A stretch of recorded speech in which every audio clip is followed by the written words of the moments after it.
William Herschel का सवाल था कि क्या रोशनी के कुछ रंगों में ज्यादा गर्मी होती है। वैज्ञानिक बुद्धि वाला इंसान उन चीजों पर भी सवाल उठाता है जिन पर दूसरे ध्यान भी नहीं देते, और फिर वो प्रयोग भी करता है। हर्शल ने स्पेक्ट्रम के बाहर जो थर्मोमीटर लगाया वो उनका कंट्रोल था।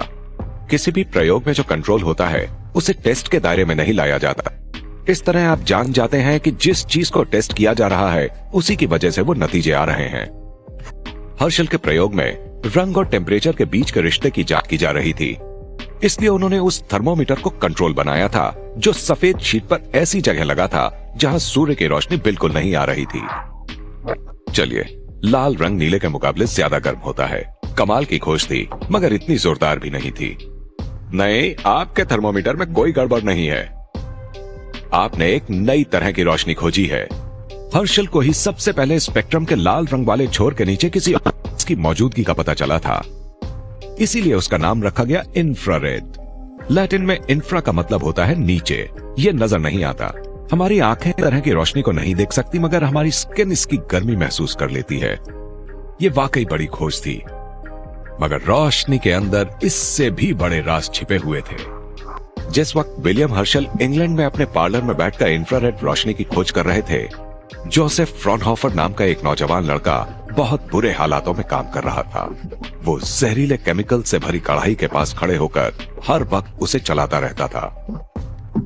जोसेफ 11 साल की उम्र में ही अनाथ हो गया था और उसे जमकर काम लेने वाले वाइशेलबर्गर नाम के आदमी की देखरेख में छोड़ा गया था, जो शाही शीशे बनाने का काम करता था।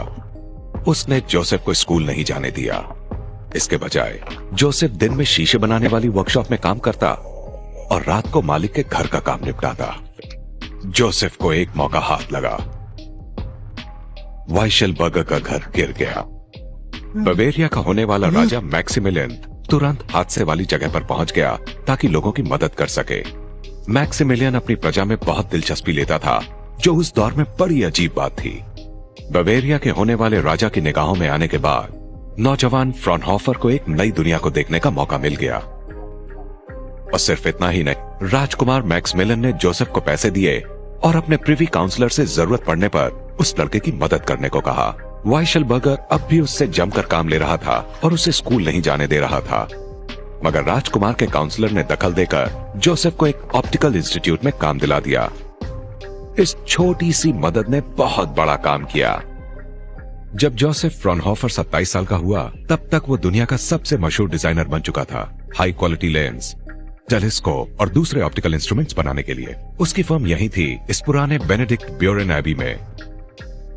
19वीं सदी की शुरुआत में ये top secret ultra high technology थी। फ्रॉनहोफर प्रिज्म के साथ प्रयोग करके ये पता कर रहे थे कि प्रिसीजन लेंसेज के लिए सबसे अच्छा कांच कौन रहेगा। वो यही सोच रहे थे कि प्रिज्म से बनने वाले स्पेक्ट्रम को किस तरह से और भी बेहतर देखा जा सकता है। ओके, जब तक फ्रॉनहोफर अपने थियोडोलाइट को सेट करेंगे, जो एक टेलीस्कोप है, तब तक मैं आपको इस एबी का एक हिस्सा और दिखाता हूँ। दो वेव्स के बीच की दूरी को वेवलेंथ कहते हैं। साउंड वेव्स किसी वैक्यूम में नहीं चलती, उन्हें आगे बढ़ने के लिए कुछ चाहिए, जैसे कि हवा, पानी या पत्थर के मॉलिक्यूल्स। मगर लाइट वेव्स अपने आप चलती हैं। वो खाली स्पेस में भी चलती हैं और तेजी से, हवा में चलने वाली साउंड वेव से हजारों गुना तेज। और जो लाइट हम देखते हैं उसकी वेवलेंथ्स साउंड वेव से बहुत छोटी होती हैं। करीब 50,000 लाइट वेव्स बस इतनी सी जगह में आ जाएंगी। अरे हाँ, जिस तरह साउंड वेव्स की लंबाई से यह तय होता है कि उनकी पिच कितनी होगी, उसी तरह लाइट की वेवलेंथ से तय होता है कि हमें कौन सा रंग दिखाई देगा। मगर प्रिज्म कैसे सूर्य की रोशनी में छिपे सारे रंगों को फैला देता है। जब लाइट हवा या स्पेस से गुजरती है तो इसके सारे रंग एक सी स्पीड से आगे बढ़ते हैं, मगर कांच या किसी एंगल से टकराते ही उसकी स्पीड कम हो जाती है और डायरेक्शन बदल जाती है। प्रिज्म के अंदर हर रंग अलग स्पीड से चलता है। कांच के अंदर बैंगनी लाइट, जो सबसे छोटी वेव्स पर सवार होती है, लाल रंग की लाइट से ज्यादा धीमी हो जाती है, जिसकी वेव्स सबसे लंबी होती हैं। स्पीड में इस फर्क की वजह से रंग अलग अलग छिटक जाते हैं और सारी लाइट वेव्स थोड़ी अलग हटकर चलने लगती हैं। प्रिज्म इसी तरह काम करता है। बहुत खूबसूरत है ना? मगर क्यों? इस खूबसूरती के पीछे कई राज छिपे हुए हैं। पृथ्वी और इसके एटमॉस्फेयर की रासायनिक बनावट, जिंदगी का विकास। ये बहुत घना ताना बाना है। इसमें से एक को लेते हैं जो बाहर नजर आता है, हैरान कर देने वाले कुदरत के रंग। ये सब आखिर कैसे हो रहा है? ये लाल रंग, नीला रंग, कुदरत के इतने हैरान करने वाले रंग आखिर बनते कैसे हैं? सूर्य से आने वाली रोशनी अलग अलग वेवलेंथ की शक्ल में पृथ्वी तक पहुंचती है।